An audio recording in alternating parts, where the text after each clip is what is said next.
भगवान वन में थे, गौचारण कर रहे थे।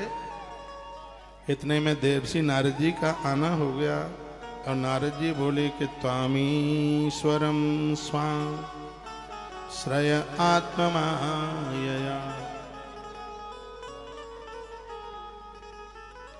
विनिर्मिता शेष विशेष कल्पनम क्रीडार्थमद्या तमनुष्य विग्रहं नतोस्मि धैर्यं यद विष्णु शाक्तिता।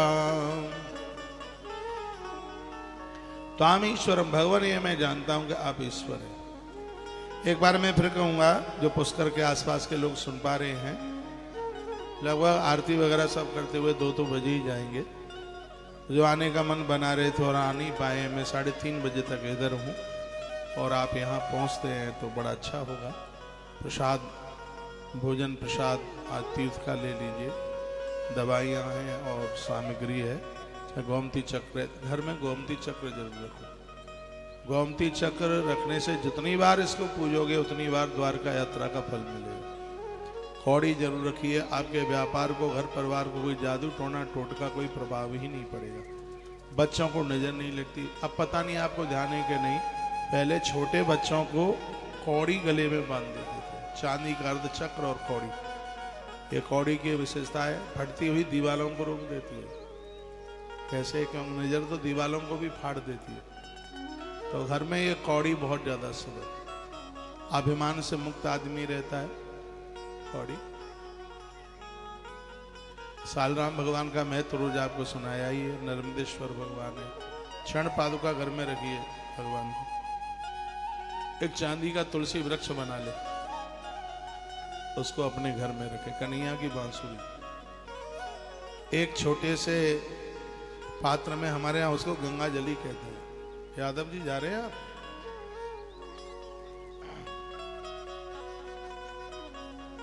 उसमें आप सप्त गंगा का जल रखें। एक में ही 7 गंगा का जल मिला लें। सप्त गंगा का जल उसमें आप रखें, बहुत आनंद हो जाएगा। पूजा के प्रकार हैं। तो भगवान ताम ईश्वरम, हम जानते हैं आप ईश्वर। आप मनुष्य लीला करने के लिए आए हैं। आने से पहले आपने देवताओं को वायदा किया था कि मैं मृत्यु लोक में पहुंचते ही कंस को मार डालूं। लेकिन भगवान, उसकी शक्ति बढ़ रही है। अब इसका खेल तमाम कीजिए, इसको समाप्त कीजिए। ये नारद जी ने भगवान को कहा। तो भगवान बोले, हे देवर्षि जी, अब पता नहीं लगता है मैं करूं तो करूं क्या, मामा के यहां तक पहुंचूं कैसे? कोई विधान, कोई उपाय, कोई बहाना तो चाहिए। देवर्षि नारद जी ने कहा, वो काम मैं कर दूंगा। इसलिए तो संतों से जुड़ने में बड़ा आनंद है। लाभ ही लाभ है, प्रॉफिट, हानि तो, लॉस तो कुछ है ही नहीं। चाहे मनुष्य हो, चाहे देवता हो, चाहे राक्षस हो, ये सब महात्माओं से, बाबा जियों से जुड़े। नारद कहने लगे, मैं उसको कहूंगा कि यज्ञ कर, वो आपको नोता देगा और आप उसके यहां पहुंच करके उसका खेल खत्म कर देना। नारद जी सीधे चले गए और सीधे कंस के यहां पहुंचे। कंस ने बड़ा आदर किया। कंस ने कहा, तेरा काल, तेरा काल ब्रज में पनप रहा है और तू सो रहा है। कंस ने कहा, गुरुदेव, उन्हें समाप्त करने के लिए मैंने पूरा जोर लगा लिया, मरने में नहीं आते। नारद कहते, मैं एक उपाय बताता हूं कि तू एक यज्ञ कर और यज्ञ में नंद बाबा को नौता दे और वो अपने दोनों बच्चों को लेके यहां आ जाएंगे। दोनों की गर्दन एक दूसरे में भिड़ाना, खत्म हो जाएंगे, तेरा काम बन जाएगा। नारद जी को तो अपना काम था, करके चले गए। और इधर अब यह सोचने लगा कि किसको भेजूं। तो इसने चुनाव किया महात्मा क्रूर का। जो क्रूर नहीं है वही तो अक्रूर है। जिनके अंदर किसी भी प्रकार का दोष नहीं है वही तो अक्रूर है। अक्रूर को कहने लगा कि तुम्हें सुबह ही जाना है। अक्रूरोपचताम रात्रि मधुपुर्या महामती। श्री सुखवाच। भगवान सुखदेव कहते हैं, परीक्षित, अक्रूर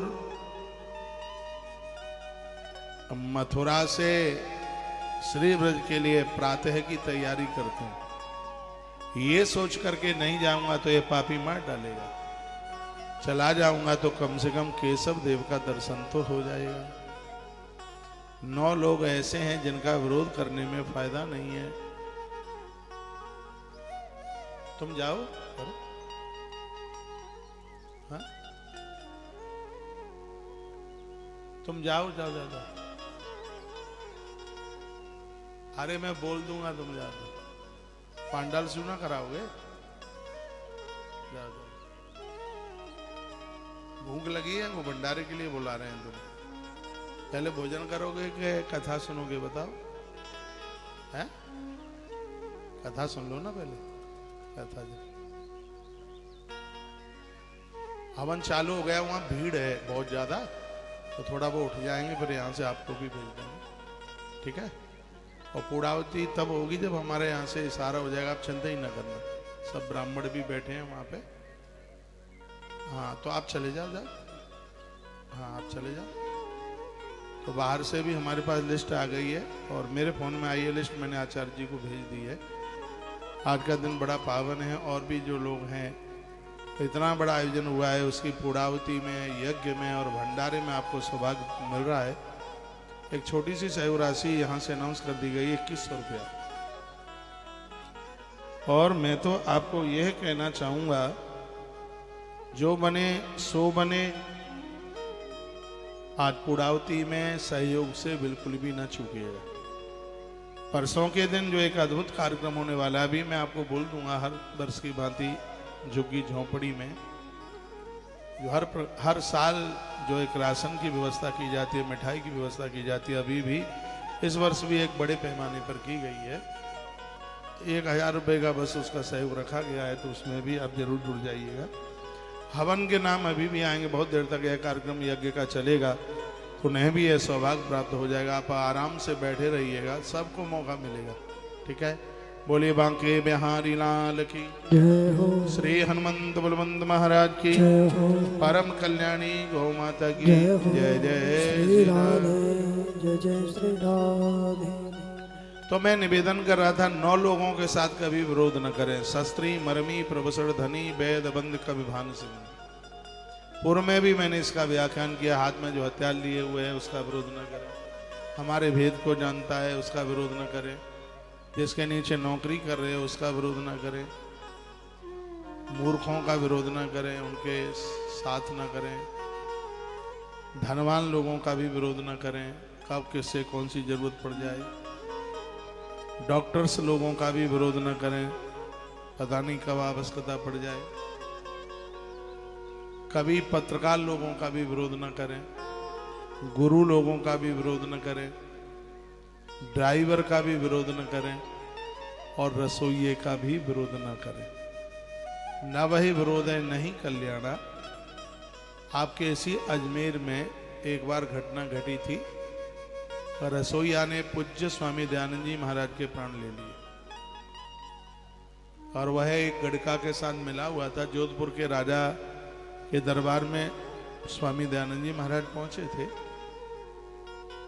तो उस राजा के बगल में कोई गड़का बैठी थी, तो उन्होंने कुछ ऐसा ही कुछ शब्द बोल दिया था कि उस स्त्री को छुप गया।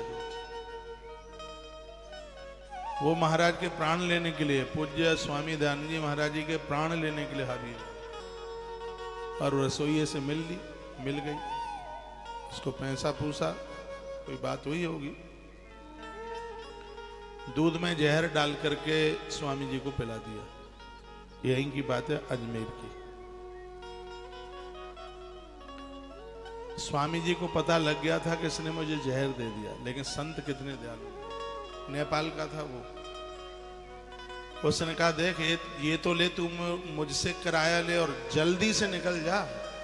यदि मेरे अनुयायियों को पता लग गया तो वो तेरे प्राण ले लेंगे।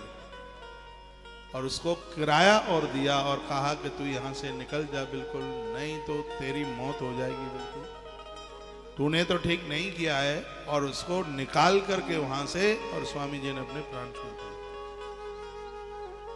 शास्त्री मरमी प्रभुसठ धनी वेद बंद कवि भानस गुनी, तब मारीच हृदय अनुमाना, नभ ही विरोध नहीं कल्याण। इन 9 के साथ विरोध करना बिल्कुल भी ठीक नहीं है, बढ़िया नहीं है। बोलो बांके बिहारी लाल की जय हो। तो अक्रू ने सोचा मालिक है मार डालेगा, इससे तो बढ़िया है चले जाएं तो ज्यादा ठीक है। तो भोर हुआ प्रातः गच्छन पथि महाभागो भगवतम बुजेक्षणी, भक्तिम परामुपगता एवं तच्चिंतयत्। प्रातः ही भगवत नाम उच्चारण करते हुए और श्री अक्रू जी ब्रजमंडल के लिए निकल गए। कहते हैं, वर्णन किया है कि मवई दुर्लभम मन्य उत्तम श्लोक दर्शनम। और कहते हैं उत्तम श्लोक उसे कहते हैं महात्मा लोग जिसकी बड़ाई प्रशंसा करते हो, जिसकी कथा गाते हो। भगवान की कथा साधु लोग गाते हैं, इसलिए भगवान का एक नाम है उत्तम श्लोक। ये कहते हैं कि भगवान का दर्शन इतना मुश्किल है जैसे विषयी व्यक्ति के लिए वेद पढ़ना बड़ा मुश्किल है। आज मैं कितना बड़भागी हूँ, भाग्यशाली हूँ, मुझे भगवान का दर्शन होगा। देखे हूँ जाए चरण जल जाता, देखे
चले तो बोल रहे थे कि मैं कितना भाग्यशाली हूं, मुझे भगवान के लाल लाल तलवों का दर्शन होगा, उनके चरणों का दर्शन होगा। मैं बहुत बार कहता हूं, घर से बाहर जब आप जाते हैं, मंदिर दर्शन करने को जाते हैं, तो रास्ते में यही सोचते हुए जाइए कि मैं कितना भाग्यशाली है हम, आज हमें भगवान का दर्शन होगा।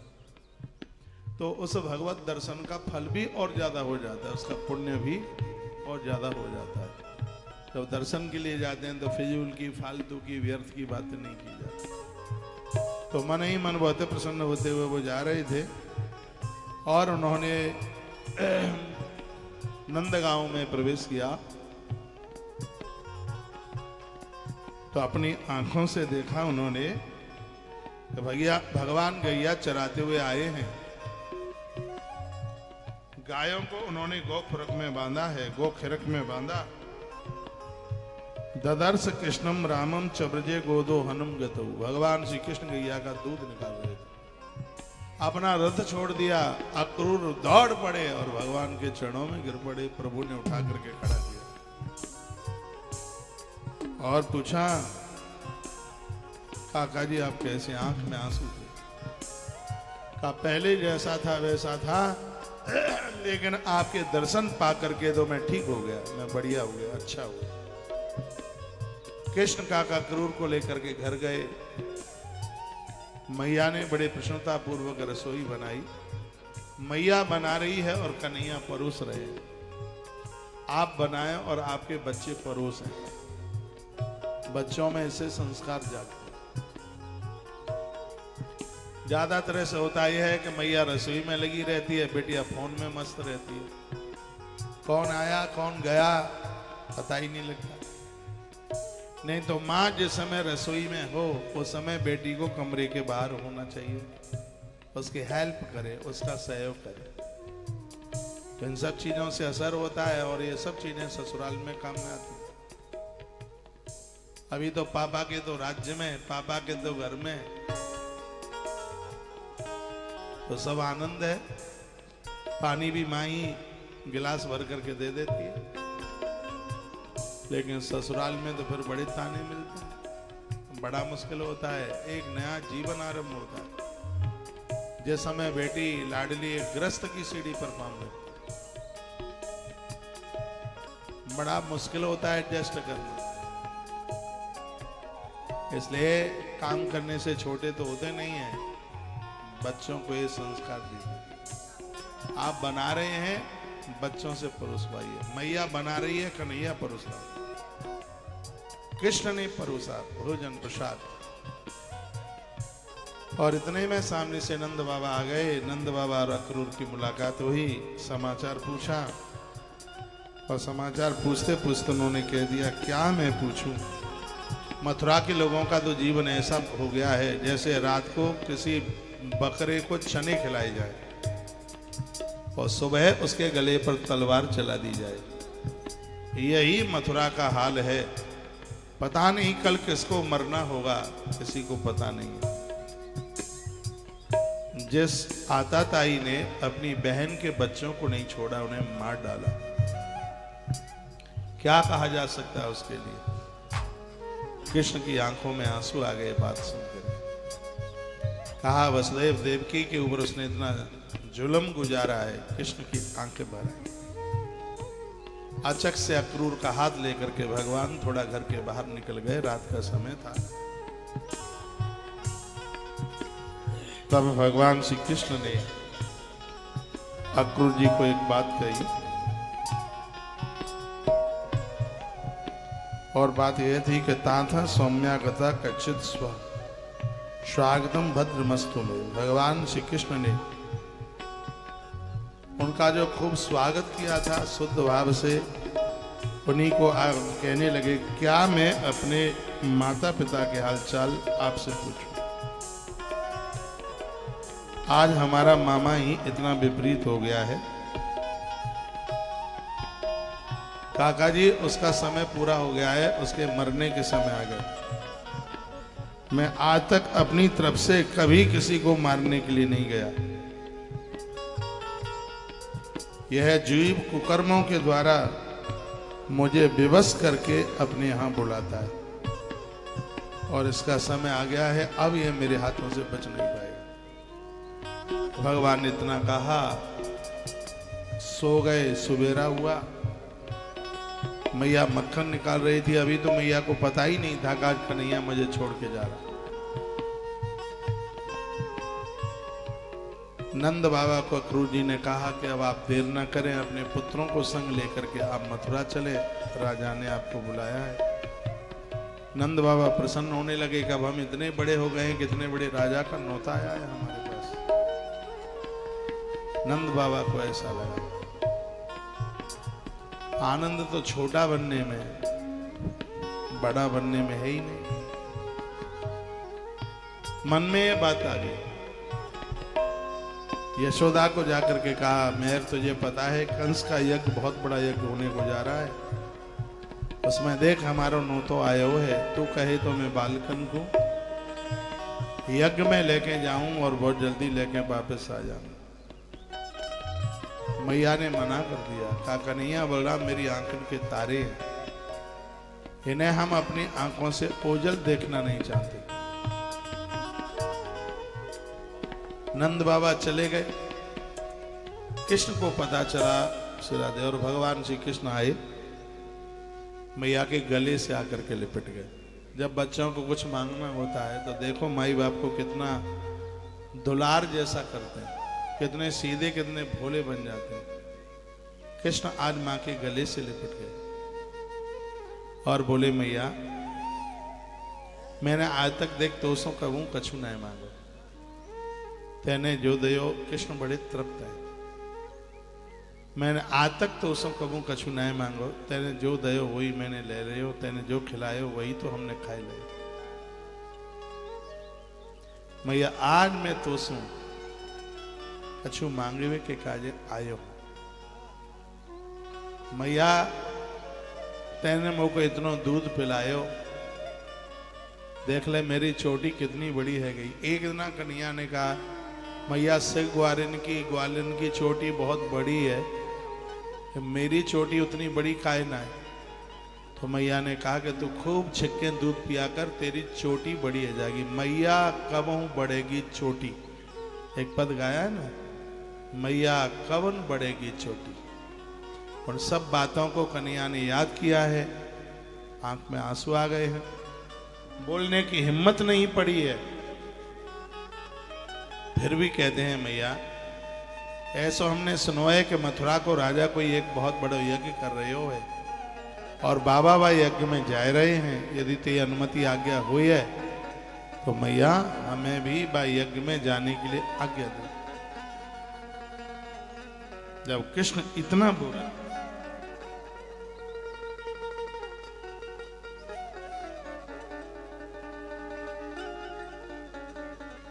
एक मैसेज में लिखा है हमारी माँ को हम पूरा काम करवाते हैं, खाना हम ही बनाते हैं। बहुत अच्छा कर रहे हैं आप, बढ़िया है।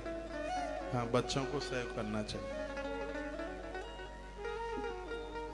तो मैया कन्हैया को बोली कन्हैया मोते बहुत बड़ी गलती है गई, मैं तो को अभी तक अपनो बेटो ही समझती रही। मोको तो आज पता चलो है कि तू वसुदेव और देवकी की संतान है। कन्हैया एक माखन के कार्य हमने तो लूखल से बांधो, तेरी पिटाई करी। यदि तेने मां को दर्जा मोकू दयो होए तो यह बात अपनी मैया देवकी से जाके मत कहिए। जब यशोदा मैया ये वाक्य बोली है तब कृष्ण बहुत जोर से आंख में आंसू आए, रो पड़े। पिता में भीष्म को देख करके कृष्ण बहुत रोए।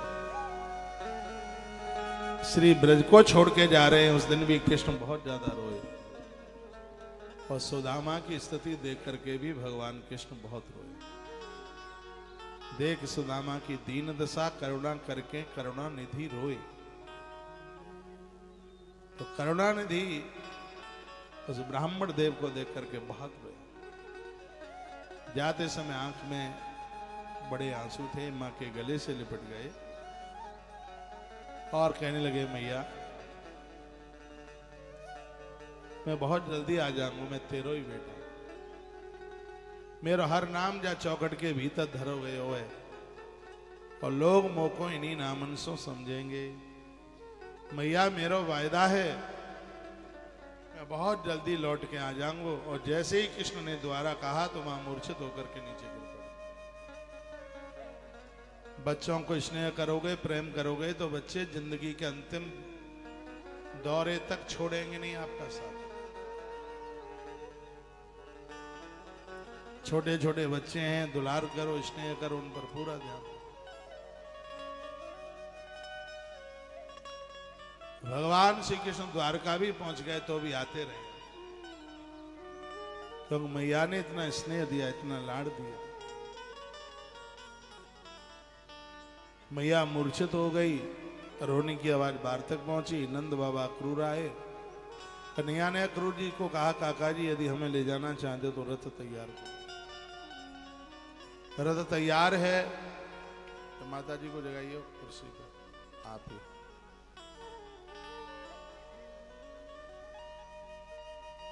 रथ जैसे आगे के लिए बढ़ा और उसी समय वहां ब्रजवासी चल करके आ गए। ब्रजवासियों को पता लग गया कि यार कन्हैया हमें छोड़ करके जा रहा है। ब्रजवासी वहां पर आ गए,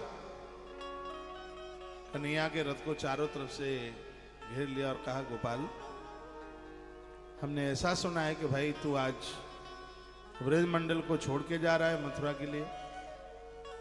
कृष्ण बोले हाँ, आज मेरा भैया जाना जरूरी है, मेरा कुछ काम बकाया पड़ा है। ब्रजवासी बहुत रो।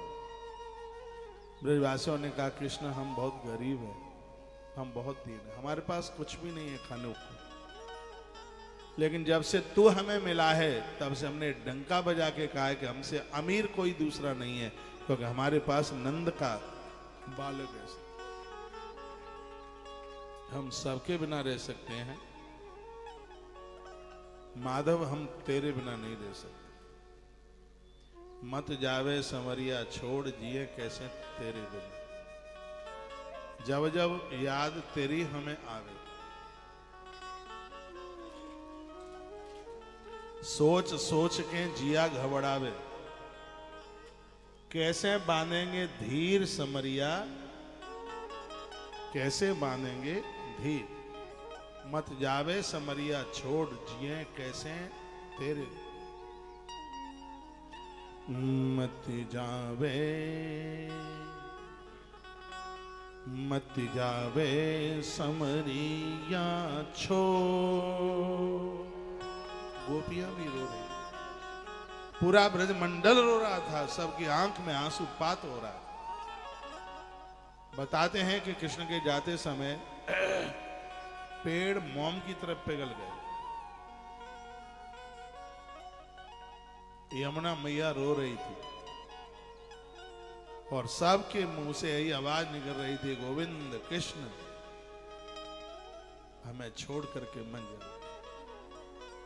और जब चले गए तो रोज यही पुकारती हैं, गोविंद चले आओ, नंदलाल चले आओ, हे मधुसूदना तुम दौड़े चले आओ, नंदलाल चले आओ। ऐसा कोई दिन नहीं था, पूरा 100 साल तक इन ब्रजवासियों ने गोविंद को शायद एक भी दिन विस्मृत किया। भक्त तो कन्हैया के बहुत हुए इस दुनिया में,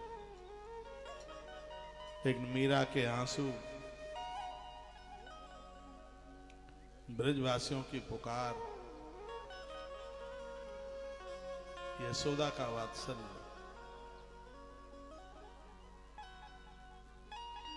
सूरदास का समर्पण, भक्त अर्जुन का त्याग कृष्ण के प्रति बहुत मुश्किल है। ये प्रार्थना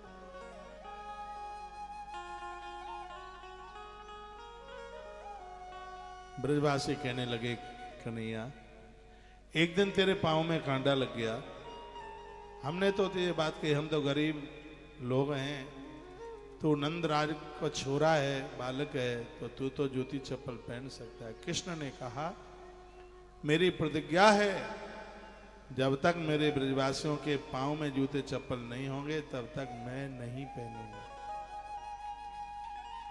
11 वर्ष तक भगवान श्री कृष्ण उलाने पामों से ही गाय चराते रहे। जब तक ब्रज में कृष्ण रहे तब तक उन्होंने जूतियां चप्पल नहीं पहनी। इसलिए तो भगवान श्री कृष्ण की कोई भी फोटो, बाल कृष्ण की कोई भी तस्वीर जूते चप्पल में मिलती नहीं।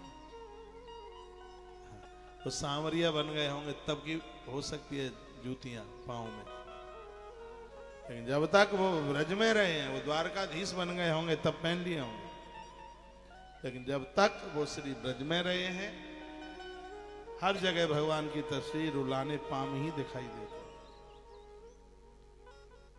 ब्रजवासी बड़े फूट फूट करके रोने लगे। ब्रजवासियों ने कहा कन्हैया तेरे बिना हम रह नहीं पाएंगे, तो हमें भी अपने संग लेकर के चल। कृष्ण बोले अपनी अपनी माताओं से पूछ कर। सभी ब्रजवासी अपनी माताओं को पूछने को गए और कह दिया कि एक से कोई अक्रू नाम को व्यक्ति आयो, कृष्ण बलराम को दाऊ को लेकर के चल पड़ा। कभी आप मेड़ता जाएं तो 4 बजा मंदिर में दाऊ दादा भी बैठे हैं, उनका दर्शन जरूर करें। घोर संकट से बचाव हो जाता है यदि जो 5 का दर्शन 5 का स्मरण करता है। घोर संकट, हरि, हर, हरिचंद्र, हनुमान, हनुमान जी और हलधर, ये 5 है जिनका स्मरण मात्र से बहुत बड़ी आपदा मिट जाती है। शरीर धुक धुक कर रहा है, परेशानी हो रही है और लग रहा है कि इस काम में हम कहीं फंस ना जाए, झूठा दोष झूठा कलंक ना लग जाए, घी का दिया जलाइए, और 108 बार ये पांचों नाम बोलिए। 5 नाम बोले, एक गिनती पूरी कर दें, फिर 5 नाम बोले, फिर एक गिनती पूरी कर दें, मुसीबत टल जाएगी। हरि हर हरिश्चंद्र, पहला नाम है हरि भगवान नारायण, दूसरा हर महादेव, तीसरा नाम है हरिश्चंद्र, और चौथा नाम है हनुमान जी का, और 5वां नाम है, ये 5वां नाम है हलधर। बोली हलधर भगवान की जय हो। हलधर। तो इन 5 का स्मरण करने से बहुत बड़ा संकट टल जाता है। कृष्ण और बलराम रथ में थे, गोपियां दौड़ करके आई, रथ को चारों तरफ से घेर लिया, रो रो करके कहने लगी, हे श्याम सुंदर, हमें आज पता चला है कि जीवन में 2 तरह के लोग होते हैं। एक वह व्यक्ति होता है जो मिलने पर दुख देता है, एक वह व्यक्ति होता है जो बिछुड़ने पर दुख देके जाता है। आप बिछुड़ने पर दुख देके ही नहीं, हमारे प्राणों को लेके जा रहे हो, तो मरे हुए शरीर में फिर इस अर्थी में अग्नि दहन कौन करेगा? इसलिए आपसे तो प्रार्थना है कि हमारा अंतिम संस्कार करके तो जाते, तुम्हारे बिना हम जी नहीं सकते। भाग गोपियों कमाल कर दो। वो कहते हैं कि ईश्वर के बिना फिर जिंदगी ही क्या है। भगवान रथ के नीचे उतर गया है। कृष्ण ने अपने मित्र को पीतांबर, राधे को वेणु बांसुरी दी और कहा, मेरा कुछ काम बकाया है, पूरा करना है। राधे, वेणु पर स्वर तुम्हारा और उसके ऊपर छवि मेरी होगी। ब्रजवासियों को भगवान समझाने लगे। सबके आंख में बहुत आंसू थे।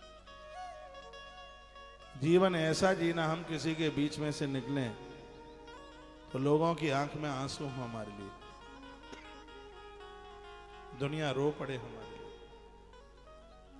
ये तब होगा जब हम भले बन करके जीवन जिएंगे, तब। कृष्ण के लिए पूरा ब्रज मंडल चीख रहा था, रुदन कर रहा। रहे तो 11 वर्ष 52 दिन ब्रज में भगवान श्री कृष्ण रहे, लेकिन अपनी ऐसी छाप छोड़ करके गए हैं कृष्ण के लिए। पूरा ब्रज आज भी रोता है। गोपियां मूर्छित होने लगे। कृष्ण भगवान का रथ आगे के लिए बढ़ गया। गोपियां कहती हैं कि अहो विधाता स्तवन कुचित दया, संयोज मैत्या प्रणयन देहिन। कहा, हे विधाता, तुम सब कुछ विधान तो करते हो, परंतु तुम्हारे हृदय में दया तो लेस मात्र नहीं है। पहले तो तुम सौहार्द और प्रेम से जगत के प्राणियों को एक दूसरे के साथ जोड़ देते हो, उन्हें आपस में एक दूसरे का कर देते हो, मिला देते हो, परंतु अभी उनकी आशा अभिलाषाएं पूरी नहीं होती, और उससे पहले तुम एक दूसरे को अलग कर देते हो। तुम्हारी कितनी निष्ठुरता है। और हमें तो ये लगता है, गोपियां कहती हैं कि कौन सी वो माता भोली भाली सीधी सादी थी जिसने तुम्हारा नाम अक्रूर रख दिया। तुम्हारा नाम तो क्रूर होना चाहिए था। अक्रूर तो वो है जो भूले हुए को मिला दे, लेकिन तुम तो हमारे धन को हमसे छीन रहे हो। हे अक्रूर, ये बताते जाओ, कौन सी माँ ऐसी भोली भाली थी जिसने तुम्हारा नाम अक्रूर रख दिया। तो यही कहती कहती गोपियां रथ के पास पहुंचे गई थी। स्त्री नाम ही रुदंती नाम मुदते सवितुर्य था। सुखदेव भगवान कहते हैं, उन्होंने कहा कि ऐसी कोई गोपी नहीं थी जिसकी आंख में आंसू न हो। रोते रोते सारी रात भी बीत गई थी उन्हें। सूर्य उदय तो भी रोते रोते ही हुआ। रथ के सामने लेट गई। कृष्ण ने हर गोपी को खड़ा किया और यह वायदा किया कि मैं बहुत जल्दी लौट करके आऊंगा। रथ आगे के लिए जा रहा था तो मैया भी दौड़ती हुई आई और बोली, कन्हैया बस एक बार ये बताता जा कि अब यह काजल कौन की आंख में लगाया जाएगा,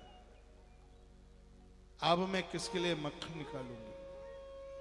काना, हो सकता है कि मोती को गलती वही हो, लेकिन लला, मेरे हृदय में तेरे अलावा कोई दूसरा ना बैठे। मैं बहुत तकलीफ में हूं।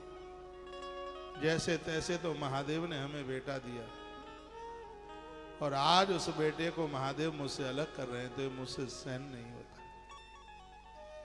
कृष्ण बेटा, हम बूढ़े हैं, तो हमारी वृद्धावस्था, तो हमारी बुढ़ापे की लाठी है। हो सकता है कि हमसे कोई गलती हो गई, इसलिए तू हमें छोड़ के जा रहा है। बेटा, हो सकता है कि मैंने एक दिन तुझे लूखल से बांध दिया, पेट टूट करके तेरे ऊपर गिर गया, शायद वह तुझे ज्यादा बुरा लग गया, इसलिए तू हमें छोड़ के जा रहा है। तेरे बाबा की सौगंध खाती हूं, मैं तुझे कभी नहीं मारूंगी, कभी नहीं डांटूंगी। लाला, तो हमें छोड़ के ना जा, हम बूढ़े हैं, हम वृद्ध हैं, तेरे अलावा और कौन है हमारे पास। आज से 11 साल पहले जब तेरा जन्म भयो, तो एक महात्मा आए थे नाम रखने की, उन्होंने तेरा नाम वासुदेव रखा। मैंने पूछा कि वासुदेव का अर्थ क्या है, तो बोले कि ये भी कोई बताने की जरूरत है, जो वसुदेव का पुत्र वो वासुदेव। तो मैंने उनको ये बात कही, तो ये बेटा हमारो ना, ये वसुदेव और देवकी को बेटा है। तो महात्मा ने बात बदल दी और कहा, नहीं, पहले को वो वसुदेव और देवकी को रहो वो। लेकिन लाला, ये हमें पता लग गया है कि तू वसुदेव और देवकी की संतान है, इसलिए तू आज हमें छोड़ करके चल पड़ा है। कन्हैया बेटा, हम तेरे बिना जी नहीं पाए। तू जानता है कि तेरे बाबा कितने बूढ़े हो गए। सुखदेव स्वामी कहते हैं, परीक्षित, भगवान ने पीछे मुड़ के नहीं देखा, इसलिए जो अपने परिवार घर की तरफ मुड़ के देखता है वो समाज का कोई काम कर ही नहीं सकता। समाज राष्ट्र के कार्य के लिए तो घर छोड़ना पड़ेगा, घर का मोह त्यागना पड़ेगा, तब ही आप कुछ कर पाएंगे, नहीं तो संभव नहीं। और कृष्ण ने वही करके दिखाया। मन ही मन मानसिक प्रणाम कर लिया, लेकिन कृष्ण पीछे मुड़े नहीं। तो माता पिता को वह रोते देख लेते होते, तो माँ का तो स्नेह वो है, माँ का तो लाड़ ये है कि जिसको परमात्मा भी उसे काट नहीं पाता। कृष्ण की लीला अधूरी रह जाती, इसलिए प्रभु ने पीछे मुड़ करके देखा नहीं। सब ब्रजांगनाएं रोती हुई रह गई, गोपियां रोती हुई रह गई। मैया यशोदा तो इतना रोई है कि मैया की आंखों की जोत चली गई। अगल बगल के कहते हैं, मैया कन्हैया के लिए रो रो करके तू आंखों से अंधी हो गई। मैया ने कहा, तो ये ठीक ही हो गया, जिन आंखों ने कन्हैया को देखा है, यशोदा मैया कहती है, वो आंखें अब और किसी को देखना पसंद नहीं करती। ये ठीक ही हो गया, और मैं किसी और को देखना भी नहीं चाहती। मेरी जिन आंखों ने मेरे कृष्ण को, मेरे कान्हा को देखा, गोपियों, ये आंखें अब और किसी को देखना पसंद नहीं करती। मैया कहती है, गोपी, मुझे चूल्हा खाने के लिए दौड़ता है। मुझे ऐसा लगता है कि लकड़ियों में भी आंसू टपकते। लकड़ियां कहती है कि हम नहीं जलेंगे, कृष्ण हमें छोड़ करके चले गए। गायों ने चारा खाना बंद कर दिया, कृष्ण के लिए गायों ने पानी पीना बंद कर दिया।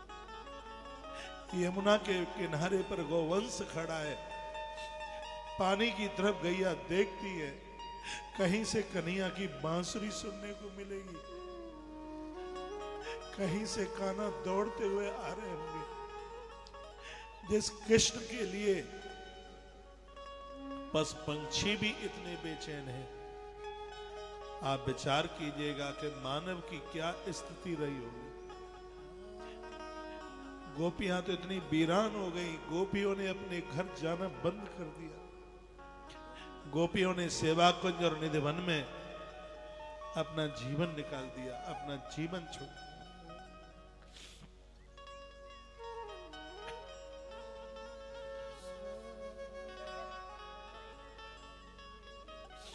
कृष्ण का रथ आगे बढ़ गया। आगे यमुना के किनारे पर अक्रूर कृष्ण को लेके पहुंच गए। दोनों भाई रथ में बैठे थे। अक्रूर के मन में बात आई, काहे का ईश्वर है और ये संसारी लोगों के लिए इतना रोया। भगवान ने मन में विचार किया कि अक्रूर, आपने मुझे पहचाना नहीं।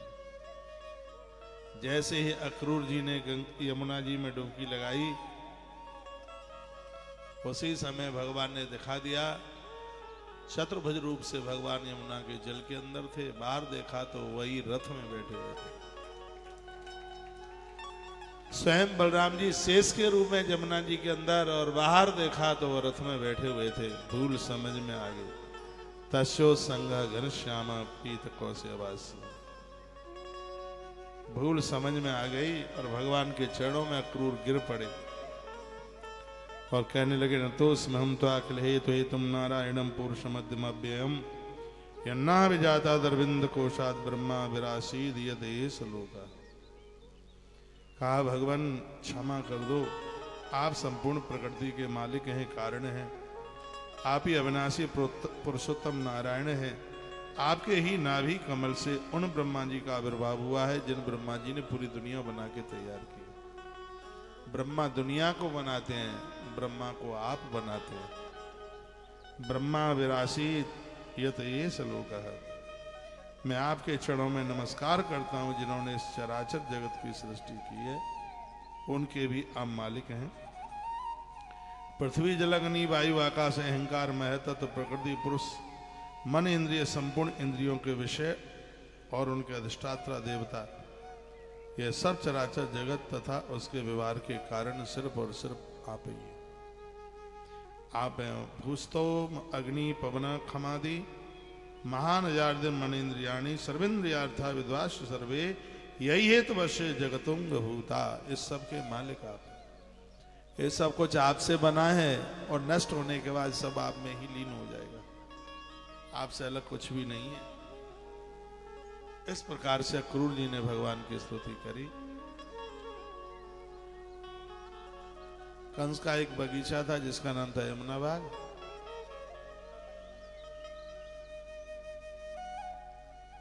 रात भर से यमुना बाग में सब लोग, जीवन का पता नहीं है कौन कब तक है, कितने समय के लिए मालूम नहीं। थोड़ा सा मुट्ठी भर जिंदगी है, किससे लड़ाई किससे झगड़े, इसको एक दूसरे के साथ प्रेम से इस जिंदगी को जी लिया जाए तो ठीक है। आइए दो पंक्तियां। जिंदगी में हजारों का मेला जुड़ा, हंस जब भी उड़ा तब अकेला उड़ा। ना वो राजा रहा, ना वह रानी रही, बस हर रोज एक सुनने को कहानी रही। दो पंक्तियां।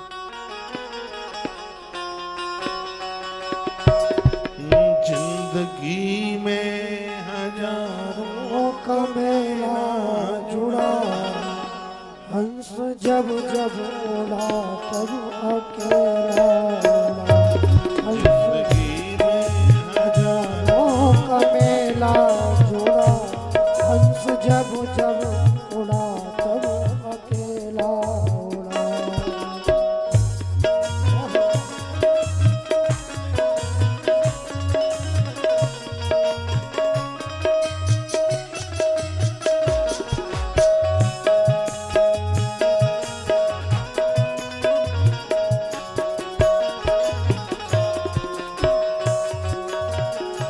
काल से बच न पाएगा छोटा बड़ा, काल से बच न पाएगा छोटा बड़ा।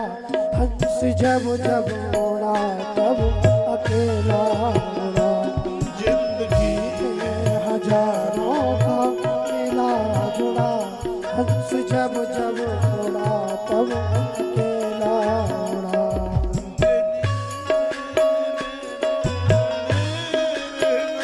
हाथ सारे पड़े के पड़े रह गए, सारे धनुआ गड़े के गड़े रह गए।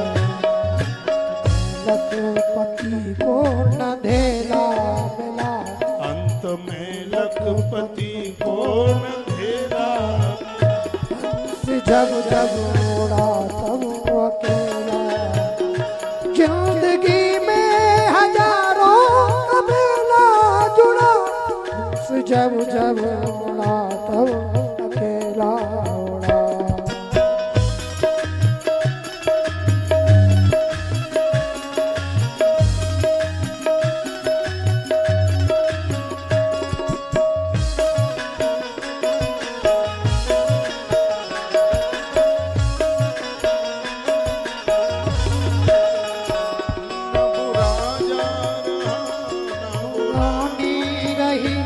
ना बुढ़ापा रहा ना जवानी रही, ना बुढ़ापा रहा ना जवानी, बुढ़ा जा रहा ना बुरानी रही। ये तो कहने को केवल कहानी रही, ये तो कहने को केवल कहानी रही। 4 दिन का जगत में झमेला रहा, तू अकेला उड़ा। हंस जब उड़ा तो अकेला उड़ा। हजारों का मेला जुड़ा, जब जब उड़ा तब अकेला।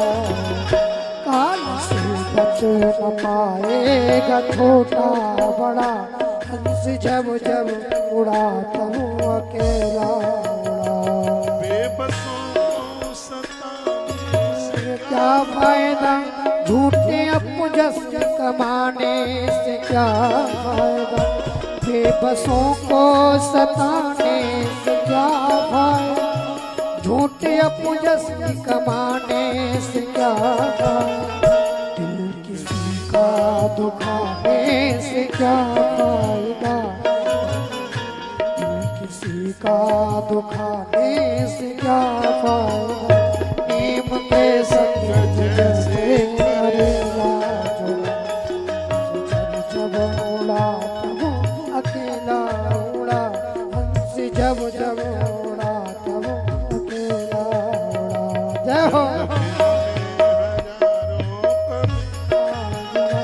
हंस जब जब उड़ा तब अकेला। जिंदगी में हजारों का मेला जुड़ा, हंस जब जब उड़ा तो अकेला उड़ा।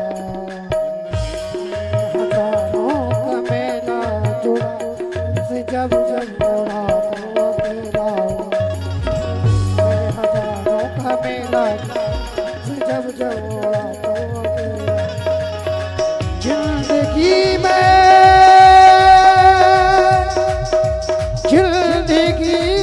में हजारों का मेला जुड़ा, हंस जब जब उड़ा तब अकेला उड़ा। हंस जब जब उड़ा तब अकेला। का मेला जुड़ा, हंस जब जब उड़ा तो अकेला उड़ा। काली में हजारों का मेला जुड़ा, हंस जब जब उड़ा तो अकेला उड़ा। काल से बच न पाएगा छोटा बड़ा, काल से बच न पाएगा छोटा बड़ा। हंस जब जब उड़ा तो अकेला। बोले भक्त वत्सल भगवान की जय हो। श्री हनुमान जी महाराज जय हो। आज के आनंद की जय हो। जय जय श्री राधे जय जय श्री राधे जय जय। श्री राधे श्याम। सब रोते बिलखते रह गए। भगवान कंस के यमुना बाग में पहुंच गए। कंस भगवान को मारने की विविध प्रकार की तैयारियों में लगा हुआ था। और ये संदेश देकर मैं आगे बढ़ना चाहूंगा, कहना चाहूंगा, और वो ये है, वह आप जरूर सुन लीजिएगा, वो समझ लीजिएगा कि यदि हम किसी को बुरा करना चाहेंगे तो उसके द्वारा हमारा ही बुरा हो जाएगा। और ऐसे कई प्रमाण मिलते हैं। दक्ष ने भगवान को अपमानित करने के लिए किया, उसका परिणाम ये निकला कि दक्ष का सब कुछ समाप्त हो गया। किसी ने भी किया हो कुछ भी, इसलिए इस प्रकृति के लिए कभी बुरा मत करना। इन दिवाली के होली के दिनों में लोग बड़ा बुरा कर देते हैं, नींबू काटेंगे, मिर्च फोड़ेंगे और पता नहीं क्या क्या तांत्रिकों से मिलकर के और क्या करते हैं। ये कभी भी मत करना, बिल्कुल भी मत करना, नहीं तो इन सबका को प्रभाव हमारे ऊपर हो जाएगा। कंस कृष्ण को मारने के लिए एक बहुत बड़ी तैयारी करता है और उन उपचारों के द्वारा उसी की मृत्यु हो जाती है। सुबह का समय था, भगवान ने मथुरा में प्रवेश किया। मथुरा की माताओं ने छत पर चढ़ करके भगवान का बड़ा स्वागत किया। कृष्ण तुम्हारी जय होवे, नंदलाल तुम्हारी जय हो। देव देव जगन्नाथ पुण्य श्रवण कीर्तन, आप उत्तम पुरुष हैं, आपके गुणों का कीर्तन संत लोग करते रहते। नारायण हम आपको नमस्कार करते हैं, सबने कहा। तत्पश्चात और आगे के लिए चले तो वहां के व्यापारियों ने अपनी दुकान का शटर डाल डाल करके वो राजमार्ग पर आ गए। कृष्ण की आरती उतारी गई, दिए जल रहे हैं कन्हैया को देकर के, सड़कों पर इत्र छिड़काया गया उन वैश्यों के द्वारा, उन व्यापारियों के द्वारा।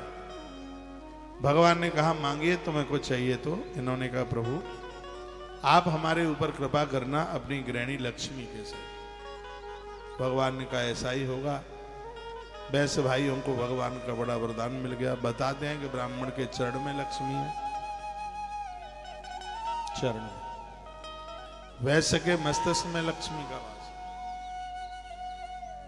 यूं तो व्यापार दुनिया करती है, लेकिन जो व्यापार का एक अनुभव है वैश्य के बराबर किसी को नहीं है। उसे वरदान मिला, उसके धमनियों में है ये सब कुछ। भगवान वरदान देते हुए आगे के लिए चले। आगे कंस के वस्त्र धोने वाला एक रंगकार मिला। सब ब्रजवासियों ने उसे प्रणाम किया, उसको अकड़ ऐंठ ज्यादा थी। उसी समय भगवान श्री कृष्ण ने अपना मुष्टिक उठाया और बड़ी जोर से इसकी कंठ इसकी मृत्यु हो गई। गठरे बंधे पड़े थे वस्त्रों के, ब्रजवासियों ने उन्हें पहना। कपड़े कंस के इतने ढीले थे, जाके एक दर्जी के यहां पहुंच करके वस्त्रों को बराबर का कराया। ब्रजवासी वस्त्र पहने।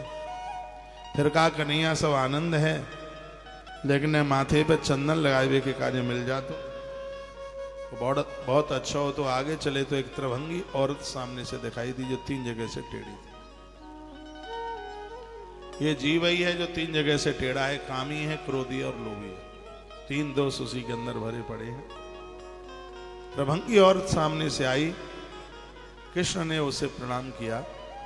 टकटकी लगाती हुई गोविंद की तरफ देखने लगी, सोचने लगी मेरा तो कोई मुख देखने के लिए तैयार नहीं, लेकिन यह है कौन जो मुझे सुंदरी कहता है। भगवान ने उसे सुंदरी कह करके पुकारा। वह गोविंद को देखती ही रह गई। भगवान ने उसको उसका परिचय पूछा तो ये जवाब देने लगी दासस में हम सुंदर कंस सम्मता त्रिवक्र नामा अनुलेप कर्मणि। कहने लगी मैं कंस की दासी हूं, उसकी अनुचरी हूं, मेरा काम है मैं उनके माथे पर चंदन लेपन करती हूं। लेकिन आपको देख करके मेरा मन लग रहा है मेरे में कि पूरे कटोरे का चंदन आपके ही माथे पर लगा दूं। मुझे ऐसा एहसास हो रहा है। भगवान ने कहा धन्यवाद। तो उसने कृष्ण के सहित सभी ब्रजवासियों को चंदन माथे पर लगाया। चंदन की कितनी बड़ी महिमा है। भगवान ने एक झटका लगाया, ठोड़ी के नीचे हाथ लगाकर कुब्जा सीधी भी हो गई और कुब्जा सुंदर भी हो गई। ताली ज्यादा तो नहीं बजा दिया आपने। भगवान की परिक्रमा करते हुए ही कुब्जा इंद्र के लोक के लिए चली गई है। तत्पश्चात भगवान यहां से आगे के लिए बढ़े। कंस की बहुत बड़ी तैयारी थी कृष्ण को मारने के लिए, लेकिन वो अपनी तैयारियों में विफल रहा। आगे एक कुबलिया पीड़ नाम का हाथी दरवाजे पर खड़ा था। पहले तो भगवान ने कहा इसको हटाइए, लेकिन महावत ने बड़ी जोर से अंकुश मारा तो हाथी चिंगाड़ने लगा। और उसी समय भगवान श्री कृष्ण ने उसकी उसकी टांग पकड़ी और 4 बार घुमा करके इतनी जोर से यूं हाथी कंस के दरबार में। अब कंस भयभीत, अब कंस को भय है कि अब मैं बचूंगा नहीं। तो उसके 5-4 अनुयायी थे, प्रमुख बॉडीगार्ड, उन्होंने कहा कोई चिंता की बात नहीं है, जब तक हम हैं तब तक तुम्हारी देह पर आंच नहीं आने देंगे। उनमें 2 प्रमुख थे, मुष्टक और चाडूर, जो प्रमुख दरवाजे पर जाके खड़े हो गए हैं। उससे पहले भगवान ने एक धनुष का भंजन कर दिया, भगवान ने धनुष तोड़ा। अब तो कंस घबरा रहा है, अब क्या होगा।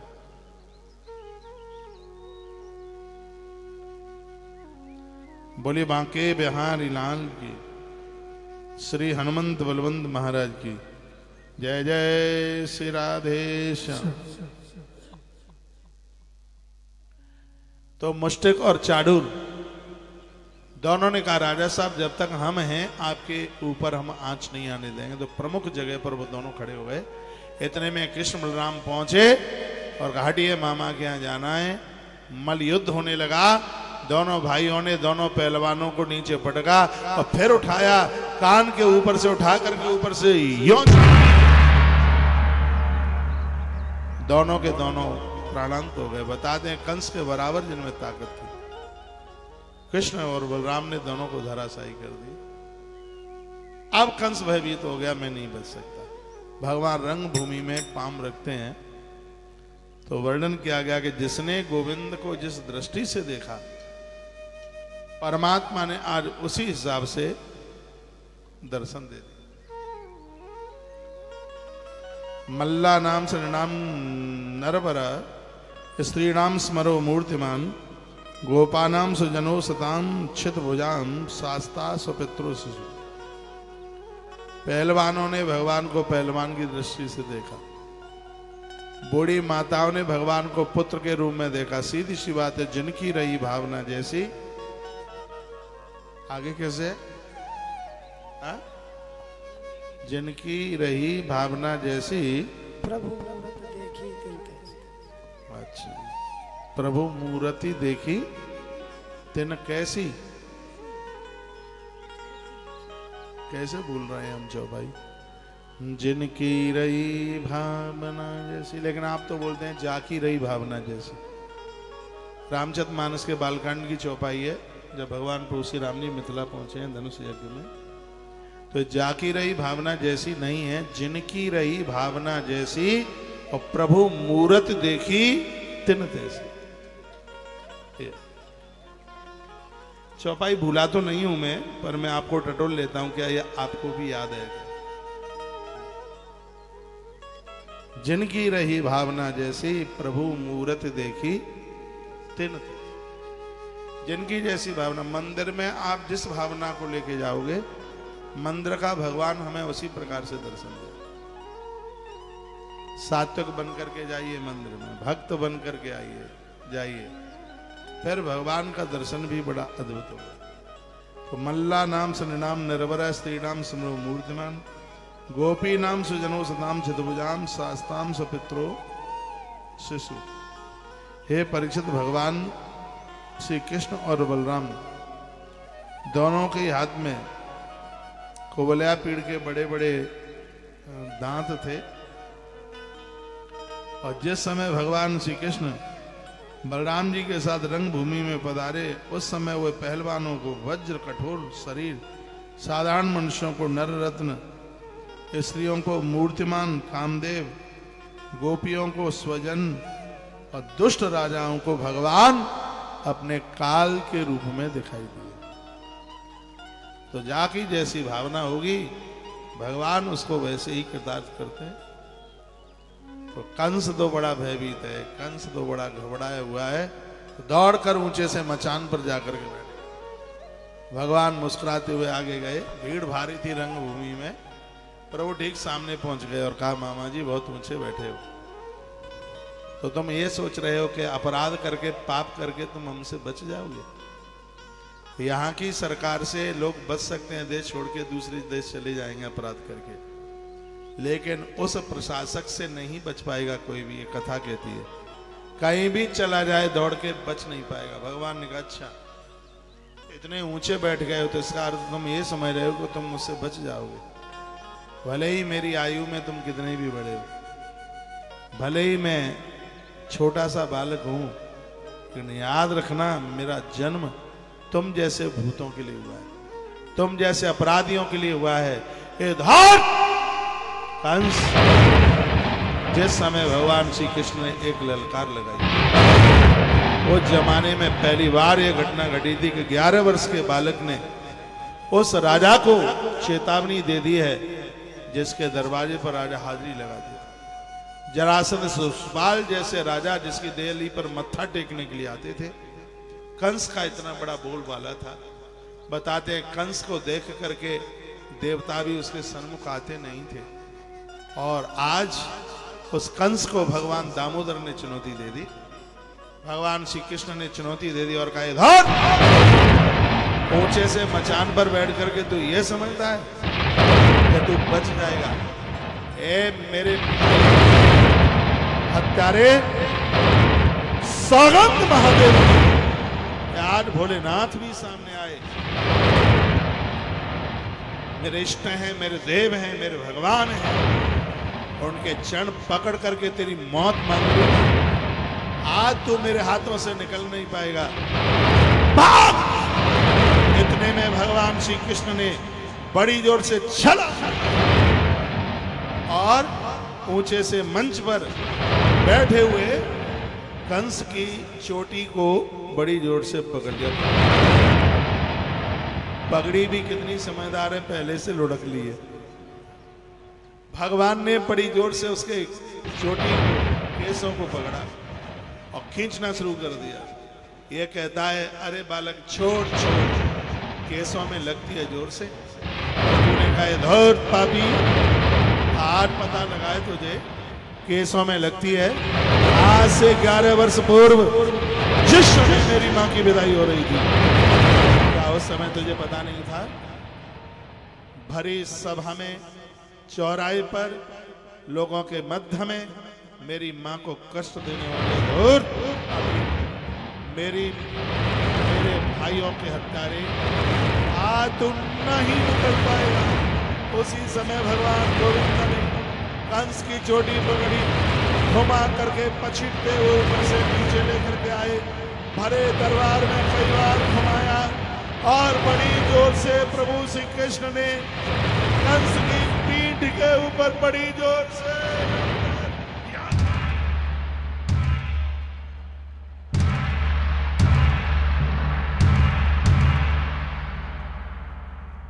भगवान ने कंस के प्राणों का ढेर कर दिया। समाप्त हो गया कंस, कथा पूरी हो गई भागवत की।